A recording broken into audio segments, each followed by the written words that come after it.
Nasional itu majoriti kukuh dan meyakinkan. Kemudian politik untuk negara. Kita sedang buat perubahan ini.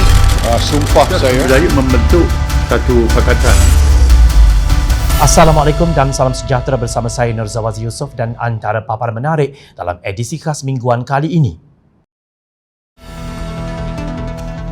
Agong titah Parlimen bersidang semasa darurat.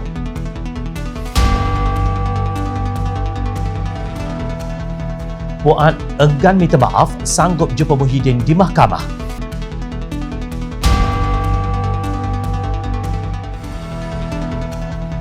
Setelah setahun menjadi kerajaan, 20 soalan perlu dijawab PM. Keputusan Mahkamah Persekutuan terhadap Malaysia kini atas kesalahan menghina mahkamah membuka semula isu kebebasan bersuara di negara ini. Malaysia kini dihukum bukan kerana melaporkan berita palsu tetapi kerana komen-komen pengguna internet yang tidak dikenali di laman berita mereka. Ketua Pembangkang yang juga pengerusi Pakatan Harapan, Datuk Seri Anwar Ibrahim berkata kebebasan bersuara adalah tiang seri dan elemen terpenting dalam mana-mana sistem masyarakat yang demokratik. Beliau berkata kesemua cabang pemerintah adalah bertanggungjawab dalam memelihara dan melindungi kebebasan bersuara seperti mana yang diperteguh di dalam perkara 10 Perlembagaan Persekutuan. Beliau turut merujuk kepada pandangan Majlis Peguam mengenai perkara yang kini mengundang pelbagai komen sama ada dalam dan luar negara. Katanya lagi dalam perkara terkait penghinaan terhadap mahkamah dan subjudis, kita boleh bersetuju dengan sudut pandang Majlis Peguam bahawa mesti wujud keseimbangan antara pemeliharaan prinsip kebebasan bersuara dan penegakan hukum yang jelas. Presiden Keadilan itu mendakwa kini wujud serangan kerajaan yang diterajui Tan Sri Muhyiddin Yassin terhadap kebebasan bersuara. Dalam masa yang sangat singkat, Perikatan Nasional Mengemudi Negara tampaknya terdapat serangan yang berterusan ke atas kebebasan bersuara dan kebebasan media, termasuk penyiasatan dan gangguan terhadap para wartawan, para pemuka masyarakat madani, ahli-ahli parlimen dan kini badan-badan berita yang bebas, ujarnya. Sekali lagi, Menteri Pendidikan Datuk Dr. Muhammad Razif Jidin melakukan aksi dan mengumumkan sesuatu yang mengejutkan dengan membuat keputusan mengejut untuk meneruskan kembali sesi persekolahan awal Mac ini. Muhammad Razif dikecam pelbagai pihak yang menganggapnya menyusahkan rakyat. Keputusan Kementerian Pendidikan Malaysia KPM ini dilihat seperti kurang peka dengan pergelutan rakyat terutamanya ibu bapa dan para guru di sebalik keputusan pukul rata ini, kata 7 wakil rakyat pembangkang dalam satu kenyataan. Setelah hampir setahun pandemik COVID-19 melanda, seharusnya KPM lebih teliti dan mendengar suara pemegang-pemegang taruh dalam sektor pendidikan terutama ibu bapa dan para guru. Kenyataan tersebut dikeluarkan bersama oleh Dr. Mazli Malik yang merupakan pengerusi Jawatan Kuasa Pendidikan Pakatan Harapan, Nik Nazmini Ahmad, Wakil Parti Keadilan, Teo Ni Cheng DAP, Datuk Dr. Hassan Baharum Amanah, Syed Saddiq Syed Abdul Rahman Muda, Amiruddin Hamzah Pejuang dan Isna Raisyah Munirah Majlis dari Warisan. Kebanyakan ibu bapa sudah mengeluarkan belanja membelikan kelengkapan belajar secara dalam talian buat anak-anak mereka. Perdana Menteri telah melancarkan didik TV selang 2 hari sebelum Menteri Pendidikan mengumumkan pembukaan semula sekolah. Deretan pengumuman yang bercanggah dan mengelirukan ini amat memberi kesan kepada rakyat, terutamanya mereka yang bergelut dengan keadaan ekonomi negara. Dasar kerajaan yang memberikan bantuan secara membuat tertuli antara punca rasuah menular dalam kalangan masyarakat, khususnya orang Melayu. Presiden Dewan Perhimpunan Melayu Perak DPMP, Datuk Zahar Hashim berkata habuan diberikan dalam bentuk bantuan adalah semata-mata untuk mendapatkan sokongan. Menurutnya, perbuatan ini disebabkan sikap sebilangan orang Melayu yang mahukan sesuatu secara mudah tanpa berusaha, mahu cepat kaya dan dihormati kerana harta.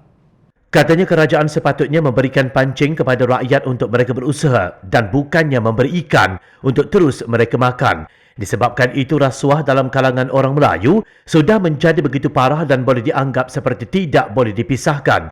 Zahar berkata kegagalan kerajaan membendung gejala itu disebabkan akta rasuah tidak diperkasakan apabila kebanyakan yang dikenakan tindakan merupakan penerima rasuah sedangkan pemberi rasuah terlepas dan bebas.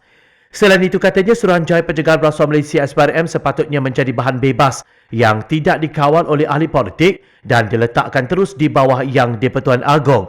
Sementara itu katanya beliau melihat masih ada ruang untuk kegiatan rasuah berkenaan dibendung iaitu melalui pendidikan dengan silibus khas yang diperkenalkan.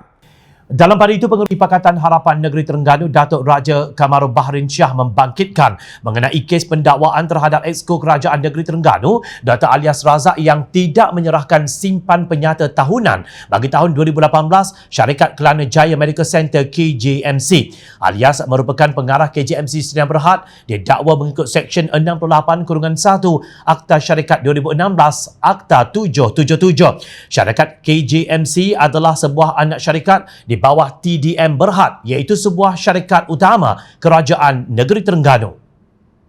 Apa yang Alan bukan sosok Exco berkenaan tetapi lebih kepada keadilan dalam pendakwaan. Raja Kamaru berkata sejak tahun lalu beliau telah meminta penjelasan terhadap berita yang bertiup kencang TDM Berhad, sebuah syarikat tersenarai di Bursa Saham Malaysia yang tidak mengemukakan penyata tahunan untuk 3 tahun berturut-turut bagi tahun 2018, 2019 dan 2020. Menurut beliau, sehingga hari ini Kerajaan Negeri Terengganu sama ada melalui Menteri Besar Datuk Seri Dr. Ahmad Samsuri Mukhtar maupun pengerusi TDM, Raja Idris Raja Kamarudin tidak menafikan atau mengesahkan hal tersebut. Sedangkan dakwa Raja Kamarul, syarikat induk TDM yang jauh lebih besar dengan aset melebihi 1 bilion ringgit telah melanggar peraturan selama 3 tahun berturut-turut, tidak dikenakan apa-apa tindakan oleh Suruhanjaya Syarikat Malaysia SSM. Sementara itu, pemimpin Pakatan Harapan yang mengadakan mesyuarat pada 18 Februari 2021 sebelah suara berpendapat bahawa ekonomi negara perlu segera diselamatkan menerusi pakej rangsangan tambahan 45 bilion ringgit untuk rakyat Malaysia dan sektor perniagaan. Mesyuarat tersebut dipengerusikan oleh Datuk Seri Anwar Ibrahim dan dihadiri Setiausaha Agong DAP Lim Guan Eng, Presiden Amanah Muhammad Sabu serta pimpinan utama Pakatan Harapan. Dalam kenyataannya, Majlis Presiden Pakatan Harapan merujuk kepada prestasi politik, ekonomi, sosial dan institusi yang telah merosot pada kadar yang amat membimbangkan sepanjang tahun ini. Katanya dari segi per kapita, Malaysia merupakan negara dengan prestasi paling buruk di antara negara-negara ASEAN dengan 283,569 kes positif COVID-19 dan 1,056 kematian setakat 21 Februari lalu. Pertumbuhan KDNK bagi tahun 2020 mengucup 5.6% iaitu lebih teruk daripada anggaran 4.5% di dalam belanjawan 2021. Kadar pengangguran pada tahun 2020 meningkat kepada 4.5%, jumlah paling buruk sejak tahun 1993 dan 4.8% pada Disember walaupun terdapat peningkatan aktiviti perniagaan pada hujung tahun. Menurut mereka, golongan B40 dan M40 yang telah terjatuh ke dalam kategori B40 amat terkesan dengan situasi buruk ini. Katanya lagi nilai purata pendapatan garis kemiskinan kebangsaan bagi isi rumah di Malaysia telah disemak semula dari RM980 kepada RM2,208 sebulan pada tahun 2019. Dengan metodologi baharu ini, kadar kemiskinan tegar di Malaysia telah bertambah baik dari 7.61% pada tahun 2016 kepada 5.6% pada tahun 2019. Naib Presiden Amanah Datuk Mahfuz Omar yang juga ahli Parlimen Pokok Sena menyarankan Tan Sri Muhyiddin Yassin menghadap Yang di-Pertuan Agong untuk mengemukakan cadangan agar Parlimen dapat bersidang pada Mac dan April tahun ini. Apa alasan Mahfuz? Semua MP akan disuntik vaksin. Sidang Parlimen digantung sebab COVID-19. Suntik vaksin untuk cegah jangkitan. Jadi katanya PM109 sudah boleh menghadap Agong untuk mengemukakan tarikh cadangan sidang Parlimen agar diadakan pada Mac dan April 2021. PM109 merujuk kepada Muhyiddin yang didakwa hanya memiliki 109 sokongan ahli Parlimen. Mahfuz berkata demikian sebagai mengulas kenyataan Muhyiddin bahawa semua ahli Parlimen dan ahli Dewan Undangan Negeri termasuk dalam golongan pertama yang akan menerima vaksin COVID-19. Mahfuz agaknya buat lupa. Muhyiddin takut mengadakan sidang Parlimen walaupun secara maya, ini kan pula secara berdepan. Lebih-lebih lagi tular pula kenyataan Datuk Seri Ahmad Zahid Hamidi yang mendedahkan bahawa pembentukan Kerajaan Perikatan Nasional hanyalah berdasarkan jumlah majoriti 1 undi sahaja. Menurut beliau, ahli Parlimen Gua Musang, Tan Sri Tengku Razali Hamzah tidak pernah menandatangani sebarang aku janji untuk memberikan sokongan kepada Perdana Menteri sekarang. Beliau berkata demikian menerusi satu wawancara hati ke hati bersama Presiden UMNO yang disiarkan di Malaysia Post Ahad lalu.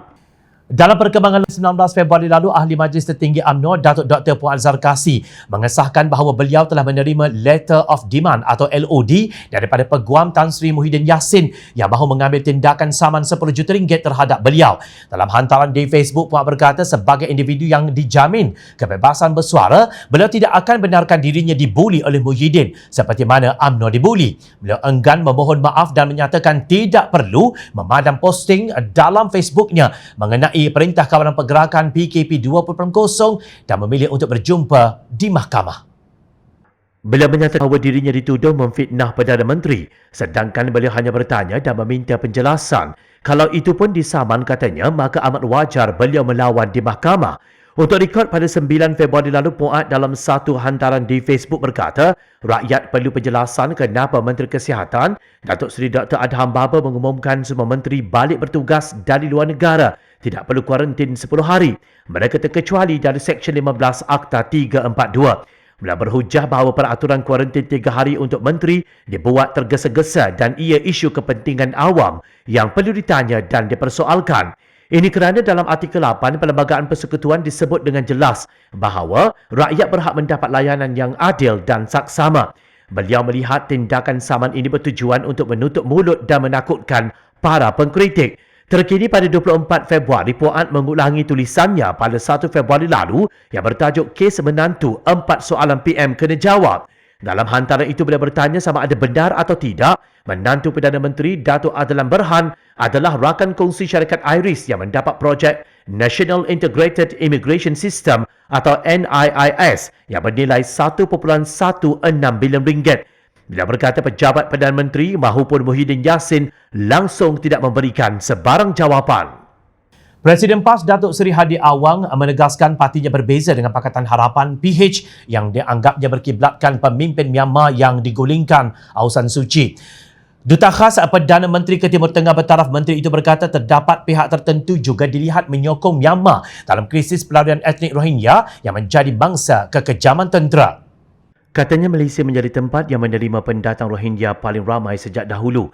Namun PAS berbeza dengan kalangan daripada Pakatan Harapan PH yang lebih berkiblatkan kepada agenda bersama Aung San Suu Kyi, tokoh liberal sanjungan PH yang tidak mempedulikan orang Islam ketika berkuasa dalam kerajaan. Bahkan katanya ada kalangan pihak tertentu yang turut menyertai perbicaraan bagi membela Myanmar di Mahkamah Antarabangsa, dakwanya menerusi minda Presiden Rabu lalu. Ahli Parlimen Marang yang kerap menggunakan perlembagaan kontroversi termasuk syaitan dalam hujahnya itu menganggap rampasan kuasa di Myanmar pada 1 Februari lalu sebagai percaturan politik antara Amerika Syarikat dan China. Sehubungan itu katanya kerajaan Malaysia perlu mempunyai pertimbangan kemanusiaan dengan mengambil kira percaturan politik yang memerlukan sikap berhati-hati. Hasrat 428 pelajar di Sarawak untuk menduduki peperiksaan CJ Pelajaran Malaysia SPM Isnin lalu terhalang akibat Perintah Kawalan Pergerakan diperketatkan PKPD selain telah didapati positif COVID-19. Menurut Jawatankuasa Pengurusan Bencana Negeri JPBN Sarawak, 428 pelajar yang tidak dapat menduduki SPM adalah terdiri daripada 32 buah sekolah di negeri berkenaan. Kata JPBN, daripada 428 yang tidak dapat hadir peperiksaan SPM itu ialah merupakan 205 pelajar lelaki dan 273 pelajar perempuan. Sebelum itu, Pengarah Pendidikan Negeri Sarawak, Dr. Nurisah Suhaili, memaklumkan seramai 35,312 pelajar di Sarawak telah menduduki peperiksaan SPM 2020 yang bermula pada Isnin lalu sehingga 25 Mac 2021. Seramai 33,064 pelajar atau 93.63% merupakan calon sekolah menengah kebangsaan SMK, manakala 942 orang atau 2.67% adalah calon sekolah menengah swasta. Sementara 361 pelajar atau 1.02% adalah calon sekolah di bawah agensi selain Kementerian Pendidikan Malaysia KPM dan seramai 945 lagi atau 2.68% merupakan calon persendirian. Jelas Dr. Nurisah calon-calon berkenaan menduduki SPM di 294 pusat peperiksaan dengan diawasi seramai 226 penjalia kawasan dan 2,566 pengawas peperiksaan di seluruh Sarawak. Yang di-Pertuan Agong Al-Sultan Abdullah Riayatuddin Al-Mustafa Billah Shah bertitah bahawa Parlimen boleh bersidang semasa tempoh darurat. Pengelola Bijaya Diraja Istana Negara Datuk Ahmad Fadil Samsudin berkata perkara itu termaktub dalam Sab Perenggan 14-1-B Ordinan Darurat Kuasa-Kuasa Perlu 2021 yang menyatakan Parlimen hendaklah dipanggil, diprorok dan dibubarkan pada suatu tarikh sebagaimana difikirkan sesuai oleh Seri Paduka Baginda atas nasihat Perdana Menteri. Katanya Sultan Abdullah bertitah tanggapan sesetengah pihak bahawa pelaksanaan proklamasi darurat menghalang Parlimen untuk bersidang adalah tidak tepat. Majlis Presiden Pakatan Harapan menjunjung kasih ke atas Duli Yang Maha Mulia Yang di-Pertuan Agong di atas pandangan yang dizahirkan bahawasanya Parlimen boleh bersidang semasa tempoh darurat berkuat kuasa pada satu tarikh yang difikirkan sesuai oleh Seri Paduka Baginda atas nasihat yang amat berhormat Perdana Menteri. Ini selaras dengan apa yang termaktub di dalam Sab Perenggan 14-1-B Ordinan Darurat Kuasa-Kuasa Perlu 2021. Ini juga merupakan pendirian Pakatan Harapan serta majoriti ahli Parlimen bahawa pada ketika pihak eksekutif dan kehakiman boleh berfungsi sewaktu darurat berkuat kuasa, Parlimen juga perlu terus memainkan peranan dalam memastikan urus tadbir negara dan kerajaan terjaga dan proses semak dan imbang diteruskan. Oleh itu, Pakatan Harapan akan mendukung penuh hasrat Seri Paduka Baginda untuk memulihkan kedudukan Parlimen dalam memainkan peranan penting dalam perlembagaan Malaysia, mengetengahkan isu-isu serta masalah yang dihadapi rakyat dalam usia membendung pandemik COVID-19 serta merencana langkah-langkah lain bagi menghidupkan semula ekonomi negara. Kenyataan tersebut dikeluarkan bersama oleh Presiden Keadilan Datuk Seri Anwar Ibrahim, Presiden Amanah Mamat Sabu dan Setiausaha Agung DAP Lim Guan Eng. Ketika Kerajaan Kelantan sibuk melaksanakan Islam, aktiviti pelacuran dan persundalan makin menjadi-jadi. Terkini, Polis Kelantan berjaya menahan 15 individu termasuk 5 wanita disyak terlibat dalam aktiviti pelacuran dalam satu serbuan operasi Noda di Kota Baru Rabu lalu. Ketua Polis Kelantan DCP Syafi'in Mahmad berkata serbuan sepasukan pegawai dan anggota Jabatan Siasatan Jenayah D7 di sebuah rumah banglo itu turut menahan seorang lelaki yang dipercayai berperan mengurus dan mendapatkan pelanggan melalui aplikasi media sosial. Beliau berkata dalam operasi berkenaan pihak polis berjaya merampas barang kes yang digunakan untuk menjalankan aktiviti pelacuran. Rampasan itu melibatkan sebuah buku catatan sewa bilik, 7 keping kondom yang belum digunakan, 2 kondom yang telah diguna, 8 unit telefon bimbit, kunci bilik dan sebotol minyak urut.